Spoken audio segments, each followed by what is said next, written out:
let's jump into it. All right, It's fresh in the hearts already. All right, cool. Welcome to the Soul Tapes podcast. My name is Adam Cruz. My name is Antonio Reyes. We are back. Let's man. go, I'm man. excited. Hey, bro. Hey, I have some merch. Oh yeah. Going on over here. Someone designed it. Hey, look at that. Ooh. Well, hopefully I don't know if you guys can see it, but hey, bro, you kill it, dude. Thank you. I'm excited. Thank you, man. Yeah, I'm excited too. This is part of being a creative and just being, running, small boutique business, whatever. Yes. Just taking risks and, bro, it's amazing. Yeah. Y'all need to go get some merch. Yes. Once they come out. Yep. So gonna be dropping some shorts for guys. Gonna be dropping some biker shorts for girls. Yes. And just new gear for the summer, man. I'm excited. And you can never go wrong on buying some sweaters for for later on. Exactly. I just like to pack it because I just reserve. So. No, dude. Yeah, it's man, it's crazy, man. Yeah. It's crazy that this year and just honestly, what I've been tripping on is like as things are starting to open up, it's just crazy how getting I'm performing tonight for the first time in over a year. Yes. Like you spoke, yesterday for the first time in a while. Yeah, like it's. And now even with like selling clothes and stuff, like I could tell like things are starting to really move, man. Like just open up. And I never thought we were gonna ride to this place. I tell you that. Right? Didn't it feel weird? It's just I remember like when we were in the middle of the pandemic and we were keep expanding, the quarantine.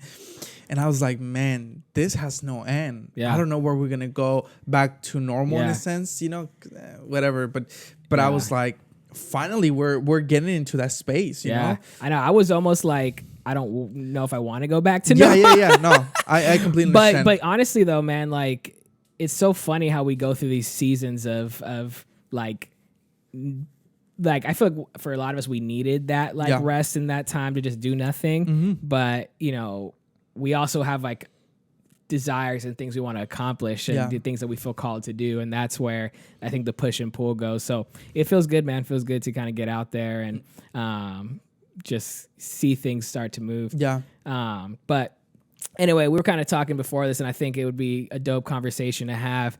Kind of going off of. So there's a YouTuber that I know both of us have kind of followed and listened to, and I do want to shout him out because he has been killing the game on YouTube and just content. So Ruslan is definitely creative entrepreneur. Yeah. And I would definitely encourage anyone to go follow him, go to his channel, listen to his conversations, because I think he gives a great perspective on a lot of different topics. Yeah. So he was actually doing a video with Urban Youth Workers, which is a great organization, out of Southern California. I would, definitely go check them out as well. But he made this comment that I just thought was so interesting, man. He, talking about, online, especially as like the church has gone like online. This is like, for a lot of churches, like they were doing it, but I think now it's just shifted everything, the pandemic and COVID and, forcing a lot of people, not just like churches, but even just people in general to kind of really connect through online platforms. Yes. But he made this comment about how since the church has the greatest message, a lot of times they don't respect people's attention. Yeah. And I thought that was a really, I've never heard anyone say that. Yeah. But it's funny because it resonated with me so much because as we've started to open back up, that's actually something that's been like on the top of my mind when you're kind of sitting in a service now. Yeah. We come from different generations, as far as we're both around the same age, but I think we're kind of in the middle. We're in the middle of Gen Z versus maybe it's Gen X technically. So as millennials, I think we kind of have this duality where we could sit well in both worlds. Yeah. So I understand, and I've been a part of so many long church services. I've been a part of even just events, long events that you could tell just feel drawn out. Yeah. But what's funny about this next generation is that their attention span is, if you thought ours was bad, theirs is terrible. I was reading a book. I was reading a book called the Ruthless Elimination of Hurry. Yeah. And they make a comment on our attention span has dropped from 9 seconds to like 7 seconds or something like that. Yeah. I think that our attention span is similar to a goldfish or a fish, you know, and it's ridiculous. It's true, you know, but we never process this as maybe communicators sometimes, you know, and I think this is where we're going. Yeah, I think that the challenge, you know, maybe you're not a communicator, maybe you're not a person that perhaps speaks, but nonetheless, I think it's important to comment because you might have opportunities. Speaking specifically to people that identify with faith, you know, that sometimes this is such a that's a goal, that's a nugget right there, you know, because we don't respect people's attention. You know, we think we entitled because we have the greatest message and because it's the word of God, right? We feel like they have to be receptive to us and they have to pay attention to us because it's the greatest message. Not understanding that doesn't matter. That doesn't matter, you know? And I think that's a very important subject. Like, we need to understand and process. To me, I love to understand what are the kids are like. Yesterday, you know, I was speaking to a bunch of young people, and some of them, they're not even teenagers. You know, they were jumping around, they were doing the thing, and they were just, even in the middle of the music, they were getting distracted, you know, they were just, so I was able to see that, how difficult perhaps is now for this new generation to pay attention, to be focused in a place.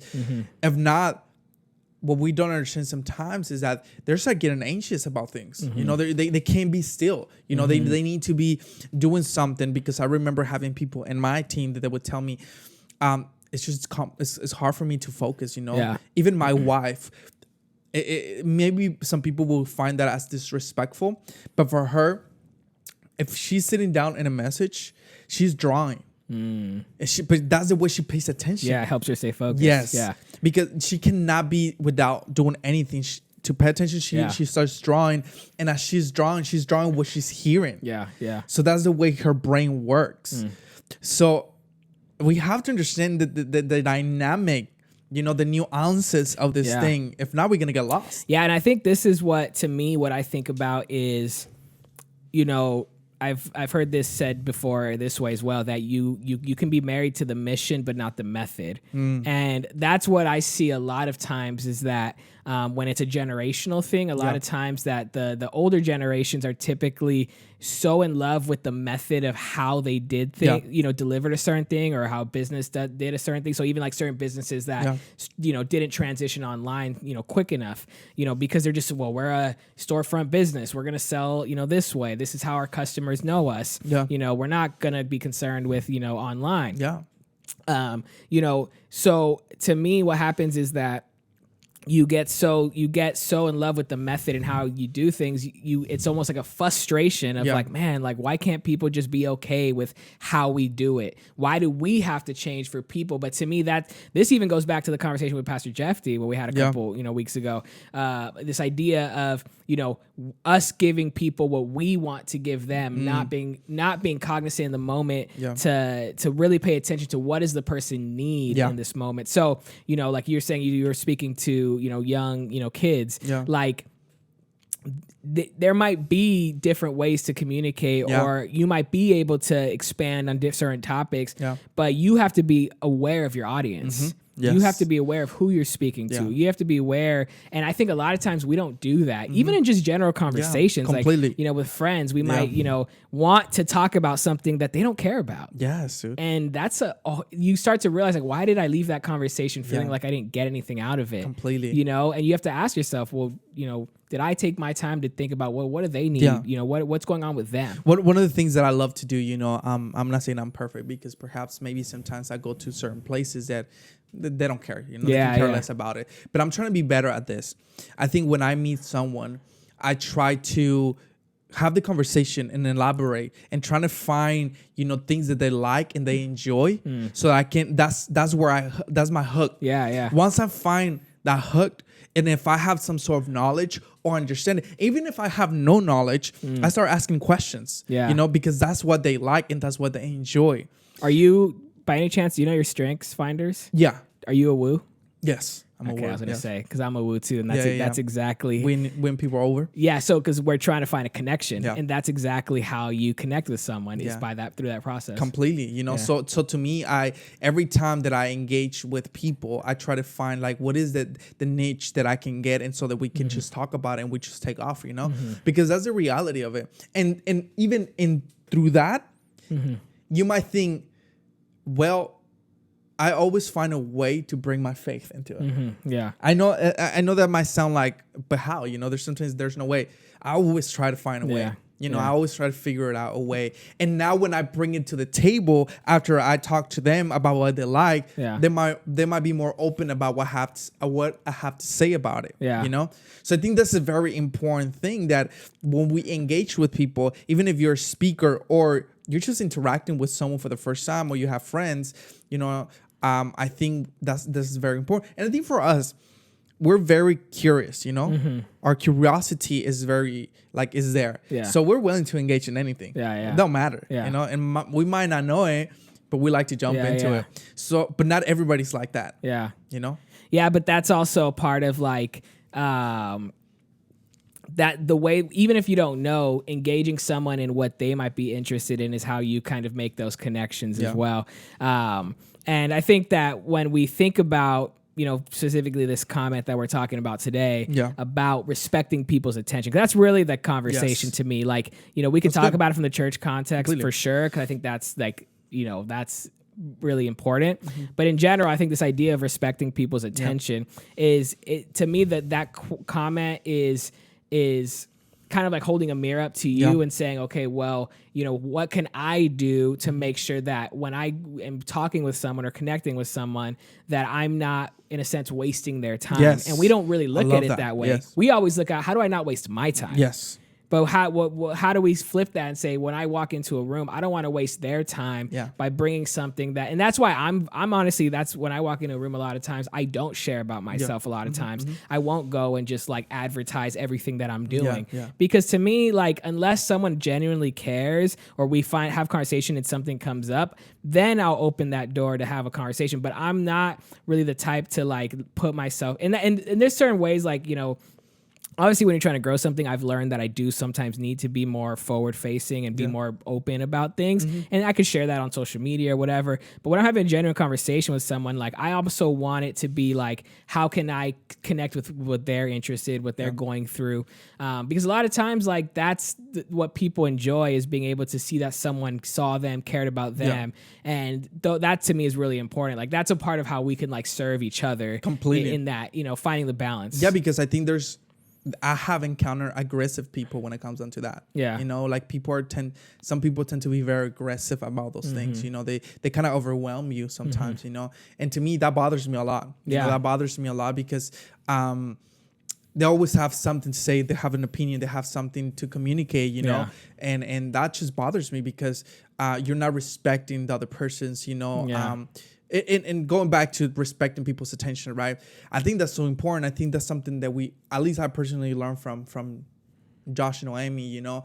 They always honor people's times, you know. They always make sure that we're going to honor your time. We're not going to invite you to a space where we told you we're going to be here for 30 minutes and we're going to take off for like an hour, you know.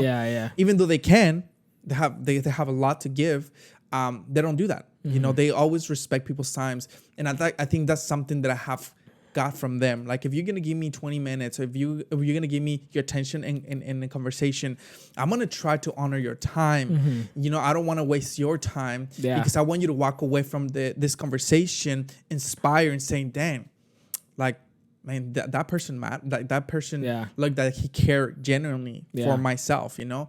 And or at least, you know, if you give me 15 minutes of your time, you know, I want to make sure like I honor you in a way like those 15 minutes that I give you, they were just amazing. Yeah. And that's exactly what I was thinking, is that another part of that, something that I've had conversations with people, because like, you know, as an artist and like performing, for example.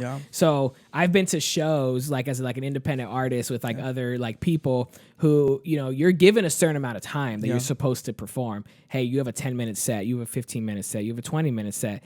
Sometimes the person who has a 10-minute set would do a 20-minute set. they'll be up there and they say, hey, I have this time. I'm going to just take advantage of the fact that I'm here. Yeah. And once you're up there, there's little you can do to stop someone.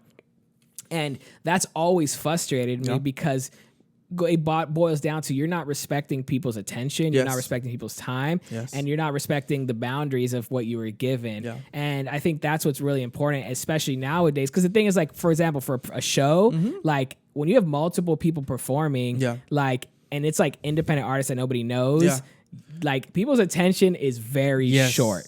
And so I've learned, and I've had conversations with people like, hey, I would rather perform and leave people wanting more than people be watching me, looking at their watch saying, damn, this guy's been performing for a while. Yes, I agree with you. And that's what I think is important, like as a speaker, communicator, or even when you're just hanging out. Like sometimes, and I've learned that hanging out is one thing I've learned a lot, where like sometimes you want to hang out all night. Yeah. And it's like, man, like, sometimes it's okay to leave early and say, hey, there's going to be a next time. Yeah. You know, I will come back. Let's trust that, you know, this isn't the last time we're going to hang out. So we don't have to give all our energy and just get to the point where you're like, yeah, I don't need to see that person for a while. I love what you say. You know, I'd rather leave people wanting more, you know, than say, hey, like, I'm just done with this guy, you know? Yeah. I rather do that, you know, because I think we have, over spiritualize that, you know, we over spiritualize the fact that we're taking longer. Yeah, well, sometimes I think in the church setting. Yeah, well, I was gonna say sometimes in church it seems like you need to be in church for 2 hours, and that's when the Holy Spirit shows up. You know, I'm surrounded by a lot of friends that actually sing, you know, like worship, and a lot of them, you know, when I go to, maybe it so happens that we either come across, you know, because I have to speak, or I'm in an event, or you know, they're doing their thing, you know, and we're in the same space, and sometimes, you know, like to them, if you don't go above and beyond when it comes down to, like, they give you 30 minutes, they go like 45 minutes. If you don't expand that time, that's something, hopefully this makes sense to people. When I church plan, I will bring several worship leaders to help me, you know, lead worship. And to them, I will give them a set of time, you know, I was like, hey, we have 35 minutes, go hard, 35 minutes. And I always felt the frustration from their part. Yeah, like it was kind of like, it was just really? Like, this is too little. Yeah, like what am I going to do in that time? And to me, it's like, you're missing it. Yeah. Because if you actually can kill it in 35 minutes, you know, and because I've seen it with people. I've seen it with people that give you 35 minutes and you just leave like, whoa. Yeah. And you don't need 45 minutes. You don't need an hour to execute whatever you have to do, right? Even with a message. Yeah. If you actually give yourself your all self in the 20 minutes, 35 minutes, whatever it is the time is, you know, if you give yourself fully to that, that's enough. Yeah. And a lot of times, you know, so like for me, like coming from like the business perspective, like, you know, I have my, you know, bachelor's of business MBA now. And that's, to me, the reason why I love like business and like how that culture is that, like, you know, we never had like long papers. Yeah. Every assignment was, even in our MBA program, was like, you know, anywhere from as little as 200 words to 500 words. You know, you're talking about half a page to a page. And, you know, for a lot of other programs, you would say like, man, like everything's a 10, 15, 20 page paper. Yeah. And, you know, what you come to in certain, you know, majors and things that make sense, like they research and they're including a lot of things. But what I love about business, and I think ties into like even as communicators or in the church world, like, you know, where a lot of times when we do these long-winded things, it's a lot of fluff. Yes. And you're just kind of like, you know, and to be completely honest, like as communicators, you're also kind of stroking your ego a little bit. Like, of course. You want the claps, you want the laughs, you want the, you know, and that's why I've had this thing in my mind lately of like, you know, wanting to like, you know, I asked this question in my head, like, you know, are you a comedian or are you, you know, a whatever? Like, because if you're not a comedian, like you don't need to be sitting here making a bunch of jokes, like, which is fine. Some people have that personality. Yeah. Cool. But at the same time, it just becomes, you know, we lose the message. You lose the point of what you're doing. And so I think that's what's really important when it comes to, you know, how, like you said, how do you give a great experience or deliver a great message within that time frame. So like even when I was like back in the day when I was like, you know, someone was teaching us how to communicate, you know, a lot of the techniques were, hey, deliver this message in 5 minutes. Yeah. if you can't do it in 5 minutes, like now you're clearly not prepared. Yeah. And so that's a lot of it too. Like, you know, preparation is key to be able to deliver something that might be shorter, but just as effective. Yes. And I think that's so key because I think I found myself, it's similar to what was happening right now. I'm doing my master's degree too, you know, and some of these classes ask from us certain type of papers in short, like with just a few words, you know. Yeah. And I found myself having a hard time doing those papers because it requires for me to be more direct, specific, trying to engage it faster, you know, this point that I'm trying to come across, than just when you have to make a longer paper. Once again, you know, you're BSing many times, you know, you're just going back and forth and you just, you know, point at this, point at that, you know. But when it's like short, it requires from you a different skill, you know, that you need to shape. And I think, to me, I'm trying to be better at that. As a communicator, as someone that if I'm having conversations with someone, I always try to have meaningful conversations. That's also part of my strengths. I always try to have meaningful conversations with people because to me that matters. I don't want to waste a conversation. I don't want to waste your time. I don't want to waste my time. I want to make sure that when you leave out of, and one of the biggest, I want to say, comments that someone make about me. Somebody called me one time and they told me, you know, hey, Tony, I just want you to know, this is random, you know. A friend called me. He was like, man, I just want you to know, I have friends that have conversations with you, and every time that they walk away from having a conversation with you, they say that they feel alive. They enjoy their conversation. That it's just wonderful. Yeah. And to me, that was not to pump my chest, but I'm like, man, I'm doing what I want to do. You know, like I'm actually being effective. Yeah. You know, and I want to be better. So to me, every time that I perhaps go to an event, I hear there's certain communicators, bro, that can take an hour and, bro, please do it. Never stop. Yes, bro. Like they can capture you your whole freaking hour. Yeah. Because they have the gifting and they're great at what they do. But not everyone. Let's not generalize it. Yeah, you know? Yeah. So to me, sometimes part of my frustration is like when you go up and you start just going around in circles and you just don't land the plane. To me, is like that shows lack of preparation to me, and the lack of respect to people. You know, and I know I'm being harsh, but to me, that's important. Yeah. No. What what's funny is that I think what we could do is like, similar to like an artist performing. Yeah. So, for example, you don't give a new starting artist who maybe only has, you know, a few good songs, you don't give them a 30 to 45 minute set. Yes. You don't say, hey, go in front of a crowd of 200 people and you're the main act. You're the final person. Yeah. You're the headliner. And you don't do that because after their 2 or 3 good songs, they got nothing else. Yep. And I think when we talk about communicators, we give every communicator the same amount of time for the most part. You say, okay, every conversation is 45 minutes, so go. You got 45 minutes. And it's like some people, they don't need to speak for 45 minutes. No. And I think like part of it is there's twofold. It's knowing that you're not the headliner. Yeah. Or it's knowing the person well enough to say they're not a headliner. Yeah. And it doesn't mean they can't speak, but it means if we're going to have them, hey, you got 25 minutes. Yeah. Hey, and even if they give me, so like there's been times where I've been called, you know, to perform and they might give me 30 minutes and I'm doing 20. Yeah. You know why? Because I'm not going to do 30 minutes because I know I got 20 minutes of good quality content. Yeah. After that, I could do 30, but is that going to be most effective? Am I going to lose them in those 10 minutes? Yeah.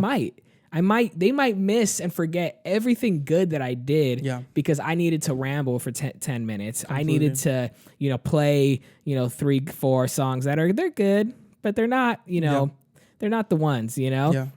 And so I think it goes down to self-awareness for yourself as a communicator, as a performer, or even just having conversations with someone, say, hey, we could hang out for an hour and a half, but you know what? It's been an hour. Hey, let's call it. That's okay. Yeah. You know, we don't have to force, and that's the thing, is that we try to force moments that, you know what, sometimes, like I said, leaving people with something to say, hey, like, I want to hang out again. I want you to come back. I think this was great, you know, and figuring out how to be, that comes down to self-awareness and like the emotional intelligence to be able to figure that out. I was literally going to go there. The emotional intelligence, I think that's so key, you know. I think the emotional intelligence and relational intelligence are so key in this whole thing, because I think that and I understand not everybody has a capacity to communicate thoughts, you know, that come to their mind. You know, my wife is better at communicating what she thinks and what she feels through art, you know, than the words.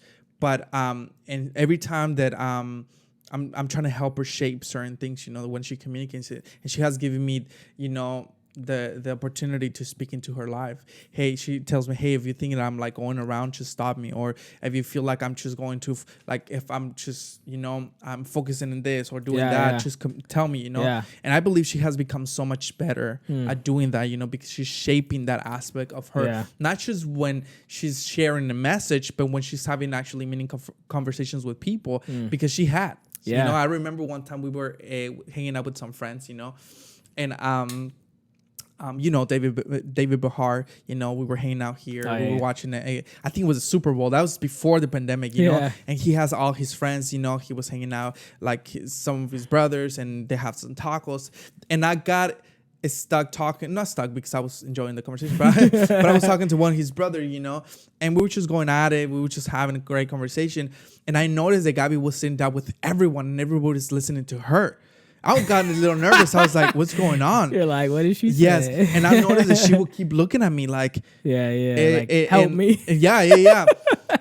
Well, they were asking her the tough questions, you know, about faith and spirituality. And she was just trying to respond, you know. Yeah. But she was telling me what she responded to them, you know. And she was like, I was looking at you because I wanted you to come and help me, you know. And I was like, babe, that's fine. I'm sure you did great. I'm sure you did great, because you have become so much better at communicating your thoughts and how you feel. And it's okay. I'm not always going to be there to help you. So I'm just trying to help you shape that aspect of you and just have meaningful conversations with them. You know? So once again, you might not be that person, and that's okay. But try to have someone that helps you do that, so that you can become more effective, to share your faith, to share your thoughts. Maybe even in work, you know, to communicate certain things. I think that's going to be key in the future, is obviously in your relationship and marriage, you know, learning how to communicate and put your thoughts together matter, you know, because you can say the right thing in the wrong way, and it's going to come across very horrible, you know, like, so that's important. Yeah, man. Yeah. And I think, I don't know how we went to this place. No, it's good. I was going to say, cause like, you know, one simple way, as like, whether you're having conversations or you're on stage, is either way, man, you could pay attention to people's body language. And that's something that I'm always like thrown off by when I'm speaking to someone who's like, you know, has that same struggle where they, you know, maybe they don't know how to really land the plane. So they're kind of just rambling. Is like, you know, you could tell when people stop paying attention. You could tell when people disconnect. And there's times where I'm talking and I see it and I kind of just stop talking. Because I realize I've lost them. You know? I'm with you. And, you know, and you realize like they don't even care because they're out. They're somewhere else in their head, you know? And so, you know, I think that's a simple way of like, if we just kind of like if you get out of your head a little bit to like visualize, okay, well, you know, if I'm on stage and I kind of see people yawning and falling asleep, and it's like, okay, let's land this. Let's get to the conclusion. You know, and this is the last thing I got to say. Or if you're in a conversation, like, hey, you know, spin it back to them. Hey, what do you know, ask a question, whatever. You know, I think body language is really important. And one thing I've learned as someone who, you know, also like, you know, pays attention to these things, can communicate.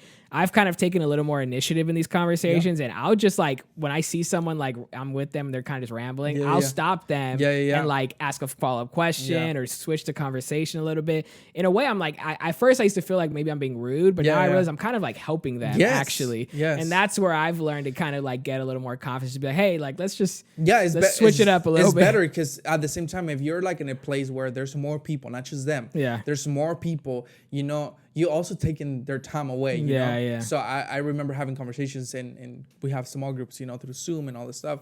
And I remember having some people that would take they will overtake the time, and I will have to cut him, bro. Like I will have to like, oh, that's great, man. Like, and I will cut him in the middle.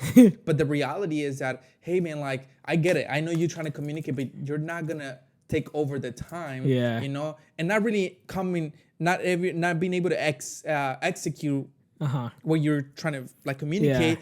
So we're going nowhere sometimes, you know. But just for us, you know, to understand, being aware, that's one of my biggest struggles. You know, you need to be aware. You might have great content, you're just not aware. Don't be so narcissistic. Just pay attention. It's not all about you. You know. So at the end of the day, and maybe once again, sometimes for us is we have to be more upfront. You know, we have to be a little bit more bold and to come up to communicate certain things. But to me, I'd rather struggle with this than just overtake the time. And I'm at the end of the day, whatever maybe it was great what I have to share, but just lost them. But that's the reality of it. And you know, my thought is like a lot of times you have to understand what your content is, because you know, sometimes we think the content is like way deeper than it really is. And sometimes we think people are like not as like intelligent or intellectual to like understand it. But you might explain something in the first like 5 minutes and they got the point. You know? And it's like, so I mean, I know you've probably been a part of some of those conversations. You're like, you know, a minute into, you're like, I know where you're going. I get it. Cool. But they want to talk for, you know, they want to set it up and they think it's this and this and that. And it's like, cool. You gave me 15 examples. I got it. Yes. Got it. More than that. More than got it. Got it 10 minutes ago. Yes. I know. I agree, man. And there's some people that might try to communicate something and they don't know how to like bring it down. You know, this goes both ways. But I think, I mean, at the end of the day, you know, when it comes down to this, let's respect people's attention. Let's honor them. And going back to kind of like what we started with, like the, you know, the having the greatest message, and how do you respect people's time with that? You know, I think it does come down to preparation, man. Like when you're prepared and you know that's to me, when I communicate the best, it's when I know what I want to say. When I know what I want to say, I say it, and I can feel if I need to go further or if that's it, that's enough. And so, you know, just as communicators, I just challenge people like, hey man, you know, challenge yourself to say, hey, if I took, you know, I used to take an extra 10 minutes, cut those 10 minutes, say the same exact thing in 10 minutes less, and just start to assess the impact that might have on, you know, the people who you're communicating. Because there's people that will always love, you know, sit there and like you said, you know, you could take an hour, I'm going to love it either way. But you have to respect especially when it's an audience, you know, respect the full audience. This person might love you for an hour. This person, you lost them in 20 minutes. And so it's just having that awareness, I think, is really dope. Completely, man. I think in any level, I think just being aware of the space, the room, the people. Once again, it doesn't have to be church, you know, it can be in your own relationship with your marriage, you know, and your relationship with your family and friendships, you know, whatever it is. Like, sometimes I'm like, I feel like I'm crazy because I honestly, I practice, if it's dumb, but I do practice, you know, if like tough conversations, like if someone comes across and they ask me tough questions about my faith, I practice on my own because I'm like, when this happens, I want to be ready to execute it. I don't want to just think about it on the spot. I want to be able to execute it well and sure, and they can just get the point, you know? I'm like, I don't know why I'm doing that. I think I got it from someone else, but I think I personally try to practice on my own. Like thoughts cross my mind and I'm like, how would I respond to this? How would I engage the conversation, you know? And in a fast, like quick way. So anyways, that's kind of like some thoughts. Just have some, be aware, be conscious. Emotional intelligence, relational intelligence is important. And that will help you. Yeah, man. I love it, man. That was dope. So, you know, if you're following us, you're staying engaged, man. You know, we got, you know, all podcast content on YouTube, you know, audio, Spotify, Apple Music, everywhere. Anchor. So, you know, share it with a friend if you feel like, you know, this was a valuable conversation, or if you know, have listened to a past conversation and you want to, you know, share that with someone, make sure to do that. Like, comment, all of that. you know, we want to continue to do this, and you know, we appreciate all of the support. So if you enjoyed this conversation, just get ready for some more coming, because we got more stuff coming. Let's go. This is the Soul Tapes podcast, and we out. Yeah. I've been so content, it's a gift, what's the deal? Pay my rent on the first, it's a curse, why you chill? I repent, I keep hoping that my focus catch a wave right by the ocean. I was chosen as a kid, you always sorta kinda noticed.